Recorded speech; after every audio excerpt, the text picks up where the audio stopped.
Chapter 1. The Crossed Circle. On the night of December 20th, 1968, on a gravel turnout off Lake Herman Road outside Benicia, California, two teenagers parked under the winter dark. David Faraday was 17. Betty Lou Jensen was 16. It was their first date. By the end of that night, both were dead, shot beside their car. Nothing was stolen. No one saw it happen. Police could find no motive at all. For 7 months, the case sat cold. Then the man responsible did something almost no killer in American history had done. He introduced himself. Chapter 2. This is the Zodiac speaking. Just after midnight on July 5th, 1969, in the parking lot of Blue Rock Springs Park in Vallejo, a gunman approached a parked car. Darlene Ferrin, a 22-year-old waitress, was killed. Michael Majot, 19, was badly wounded, but survived. About 40 minutes later, a payphone rang at the Vallejo Police Department. A calm voice claimed the shooting and the two murders on Lake Herman Road. On August 1st, 3 Bay Area newspapers each received 1/3 of a coded message with the demand, printed on the front page, or more people would die. A high school teacher named Donald Hardin and his wife Betty cracked it at their kitchen table in under a week.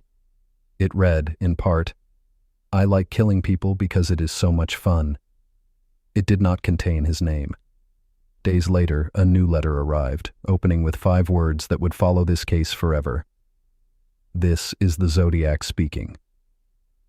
On September 27th at Lake Berryessa, he appeared in daylight, wearing a hooded costume with the crossed circle sewn on the chest. Cecilia Shepard, 22, died of her wounds 2 days later. Brian Hartnell survived. Before leaving, the attacker wrote the dates of his crimes on the door of Hartnell's car. 2 weeks later, in San Francisco's Presidio Heights, cab driver Paul Stein, 29, was shot at the corner of Washington and Cherry Streets. The killer tore away a piece of Stein's shirt and mailed swatches of it to the press to prove the letters were his.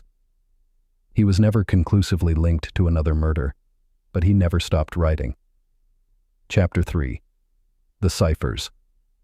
In November 1969, he mailed a new cipher, 340 characters that resisted every codebreaker on Earth for 51 years. In December 2020, a software developer, a mathematician, and a Belgian codebreaker finally solved it, and the FBI confirmed their work.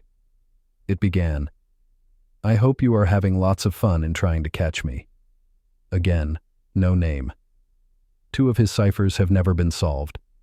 One of them is just 13 characters long and claims to contain his name. In his final confirmed letter, in 1974, he claimed 37 victims. Police have only ever confirmed 5 deaths and 2 survivors. Whether the larger number was truth or theater, no one has ever proven. Chapter 4. The Suspects. Thousands of names have been put forward. The best known is Arthur Lee Allen, a Vallejo man investigators circled for decades. But Allen was never charged. In 2002, a partial DNA profile taken from the stamps on Zodiac's letters did not match him, though researchers still dispute whether that sample really came from the killer. Allen died in 1992, and legally, no one has ever been proven to be the Zodiac. Chapter 5. The Open File. The case is still open. The Zodiac remains one of the only killers who built his own legend in real time, through the press. But the file is not a legend to everyone. David Faraday, Betty Lou Jensen, Darlene Ferrin, Cecilia Shepard, Paul Stein. Their names are the real record. Somewhere in 2 unsolved ciphers, he may have already told us exactly who he was. We still can't read it. Subscribe for Part 2, H. Holmes and the Murder Castle.